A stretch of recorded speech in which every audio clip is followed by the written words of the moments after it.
घोटाळा करणाऱ्यांना कसं लपवते आहे, कसं वाचवत आहे, त्याचं उदाहरण आपल्याला अनेक ठिकाणी पाहायला मिळते आहे. आपण पाहिलं की मुंबई महानगरपालिकेतले सहआयुक्त महेश पाटील त्यांना 1 महिन्याच्या सक्तीच्या रजेवर पाठवण्यात आलेलं आहे. त्यांनी कोरोना काळामध्ये मोठ्या प्रमाणात भ्रष्टाचार केला, त्यांच्यावर आरोप आहेत. त्यांनी अनेक जमिनी त्या कोरोना काळामध्ये विकत घेतल्यात. त्याच्यामध्ये अनेक IAS IPS अनेक नेते त्याच्यामध्ये समाविष्ट आहे.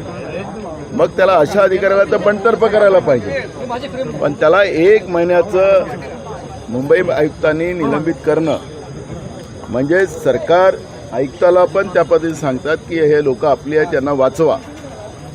1 महिन्याचं नाही, त्याला बंडतर्फ करायला पाहिजे होतं त्या महेश पाटलांना, पण 1 महिन्यासाठी त्याला सक्तीच्या रजेवर पाठवण्याचं काम केलं. म्हणजे अनेक घोटाळे जे आहेत जे महाराष्ट्रामध्ये सरकारच्या माध्यमातून चाललेले आहेत त्याचा हा एक प्रत्यय. मग पार्थ पवार असेल की आता मी महेश पाटलाचं मुंबई सहआयुक्ताचा जो मुद्दा मांडला त्या पद्धतीचं चित्र आपण पाहतो. विधिमंडळाचं कामकाज जे आहे त्याचं सारस्व या सरकारला नाही.